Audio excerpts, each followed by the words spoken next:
Hello there. I'm Bishop Craig Bergland, Presiding Bishop of the Universal Anglican Church and the Rector of Love of God Cathedral here in Milwaukee, Wisconsin. I thought I'd take a few moments today to talk a little more about the differences, or perhaps the unique qualities, of the Universal Anglican Church and Love of God Cathedral as compared with the broader institutional Christian church. First, let me say that if you're one of those fortunate people who has found a church home where you feel comfortable, where you feel a sense of belonging, and where your spiritual needs are being met, we encourage you to stay there. You are fortunate indeed. And the last thing in the world we would want to do would be disrupt that. Truth is, however, that in America, and in fact, really most of the Northern Hemisphere, the institutional church is failing to meet the needs of more and more people every day. Recent polls by the Pew Research Group confirm that, as only about 40% of Americans belong to a church, and yet nearly all Americans profess to some level of belief in God. What does that have to do with us? Well, actually quite a bit. You see, the Universal Anglican Church and Love of God Cathedral and all of its other ministries are here to serve folks who, frankly, haven't found the institutional church to meet your needs. If you've ever felt excluded, judged, marginalized, or just uncomfortable in traditional church settings, the good news is there are good people here who are more than willing to meet your needs and who in fact understand your needs, because we've all been there at one time or another. The institution of Christianity has a long and rich history. That history goes back nearly 2,000 years. And as we see it, there's two parts to that history. There is the history that's recorded in the scriptures. And when we look at that history that's recorded in the scriptures, there are several different ways of evaluating that. Many of our Christian brothers and sisters choose to evaluate the scriptures in a literal or fundamentalist way.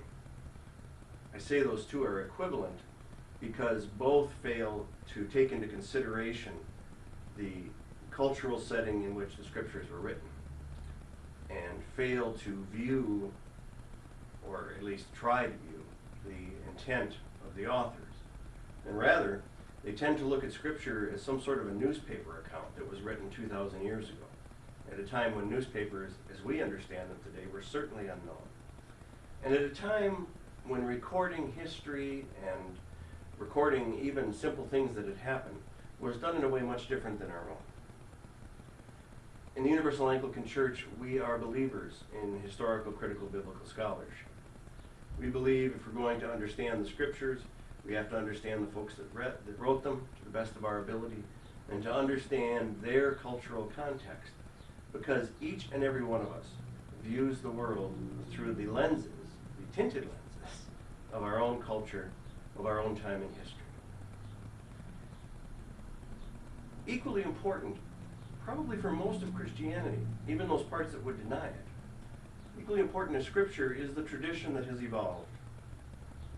There are, of course, most Protestant groups that would deny tradition, and yet they too hold to doctrine, dogma, essentially ways of understanding and interpreting the Christian experience that have developed over the last 2,000 years. Here at Love of God Cathedral, we see most of that as not being something that invites people in, not being something that includes everybody, but rather something that tends to exclude folks.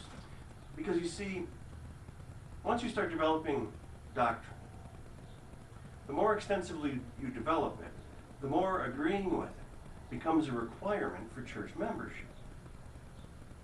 And so, rather than gathering people together and journeying together towards the love that is God, institutional Christianity has created members-only clubs, if you will, where people who think alike and who are willing to confess the belief in exactly the same things, to one degree or another, between denominations, admittedly, but where those people who are of like mind are welcome, and those who aren't of like mind are not.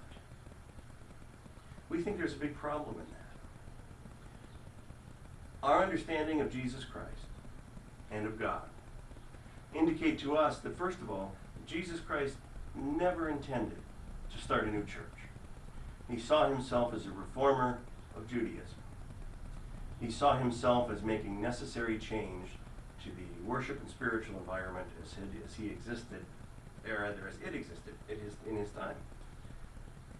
I think the Jesus that walked the earth would be extremely surprised to find the virtually endless list of titles, of qualities, and more importantly of rules and regulations that human beings have set up around him and around his life, his teachings, and his ministry among us.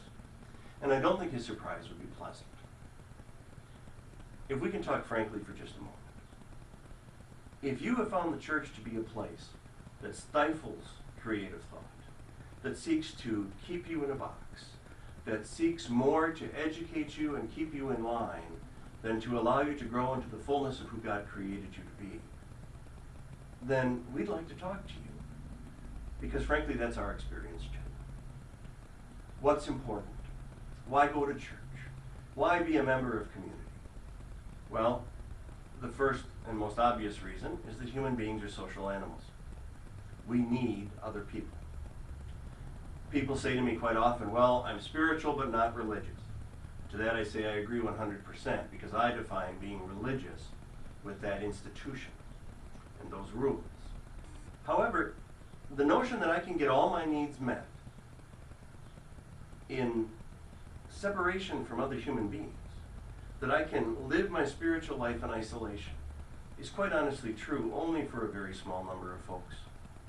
It's quite honestly true only for those people who are called to be hermits, and even those people have at least some contact with the outside world.